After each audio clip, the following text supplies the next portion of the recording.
Dear viewers, இன்னைக்கு வீடியோவில் நாம் பார்க்க போகிற கோயில் பழனியில் இருக்க அருள்மிகு தண்டாயுதபாணி சாமி டெம்பிள். ரீசெண்டாக நாங்கள் சபரிமலை யாத்திரை முடிச்சுட்டு பழனி முருகன் கோயிலுக்கு வந்திருந்தோம். இந்த பழனி ஆண்டவர் கோயிலை பற்றி தான் டீட்டெயிலாக பார்க்க போகிறோம். வாங்க வீடியோக்குள்ளே போகலாம்.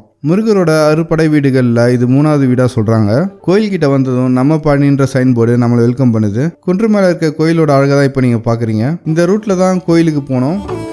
கோயிலில் இருக்கிற முருக சிலையானது போகர்னு சொல்லப்படுற சித்தரால் அமைக்கப்பட்டது. அந்த போகரோட சமாதியும் இந்த கோயிலில் தான் இருக்கு. நான் இந்த வீடியோவில் காமிச்சிருப்பேன் பாருங்க. கோயிலோட தெருவில் நிறைய கடைகள்லாம் இருந்துச்சு. முருகரை பார்க்கறதுக்கு முன்னாடி அங்கே இருக்கிற விநாயகரை கும்பிட்டு தான் எல்லாம் உள்ள போனாங்க. கோயிலோட என்ட்ரன்ஸ் தான் நீங்க பாக்குறீங்க. இங்க மொத்தம் 698 படிக்கட்டு இருக்கிறதாகவும், மலை கோயிலுக்கு போறதுக்கு யானை பாதையில போனா சுலபமா இருக்கணும். அந்த யானை பாதையோட மொத்த டிஸ்டன்ஸ் 750 மீட்டர்னு தான் இந்த போர்டில் போட்டிருக்கு. நாங்க யானை பாதை தான் சூஸ் பண்ணி போனோம். இங்க நிறைய இடத்துல கட்டட பணி, பராமரிப்பு பணிலாம் நடந்துட்டு இருந்தது. நீங்க போக சொல்ல இந்த பணிலாம் முடிஞ்சிருக்கலாம். அங்கங்க துப்புரவு பணியும் நடந்துட்டு இருந்தது. தண்ணியும் அங்க வச்சிருந்தாங்க குடிக்கிறதுக்கு. யானை பாதையில தரையெல்லாம் இப்படிதான் சரிசமமா இருந்துச்சு. கோயில் சுவத்துல இருக்கிற ஓவியத்தை தான் இப்ப நீங்க பாக்குறீங்க.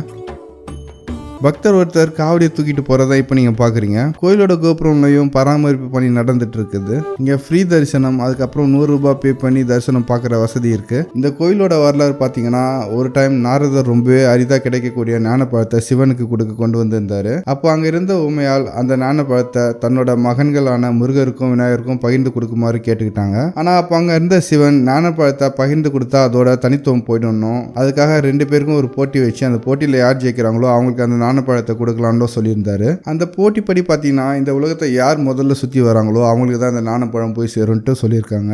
முருகர் தன்னோட வாகனமான மயில ஏறி உலகத்தை சுற்றி வந்திருக்காரு. விநாயகரோ தாய் தந்தை தான் தன்னோட உலகம்னு சொல்லி அவங்கள சுற்றி ஞானப்பழத்தை வாங்கி சாப்பிட்டுருக்காரு. இதனால ஏமாற்றம் அடைந்த முருகர் எல்லாத்தையும் திறந்து பழனிமலை போய் குடியேறி இருக்காரு. அன்னையிலிருந்து அவர் நின்ன இடம் பழம் நீ காலப்போக்கில் பழனின்னு பேரு மாறிடுச்சுன்னு சொல்றாங்க.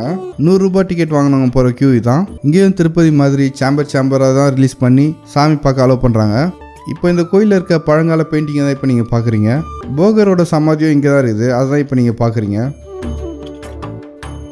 இப்போ நீங்கள் பார்க்குறது பிரசாதம் கொடுக்குற இடம். தங்கத்தேரில் முருகன் வர்றது தான் இப்போ நீங்கள் பார்க்குறீங்க. இந்த கோயிலில் இருக்க முருகர் சிலை நவபாஷானத்தால் செஞ்சது. நவபாஷானம்னா 9 வகையான நச்சு பொருளை சேர்த்து செய்கிறது தான். போகர் சித்தரால் தான் இந்த சிலை வடிவமைக்கப்பட்டதாக சொல்கிறாங்க. இந்த நவபாஷான சிலையானது மீன்களோட செதில் மாதிரி இருக்கிறதாகவும் சொல்கிறாங்க. இந்த சிலை இப்போ பழுதடைஞ்சிருக்கிறதாகவும் சொல்கிறாங்க. இந்த சிலையில் இருக்க நவபாஷானத்தில் மருத்துவ குணங்கள் அதிகமாக இருக்கிறதுனால இந்த சிலையை கொஞ்சம் கொஞ்சமாக சுரண்டி எடுத்திருக்காங்க. அந்த காரணத்தினால தான் இந்த சிலை பழுதாகி இருக்கிறதா சொல்கிறாங்க.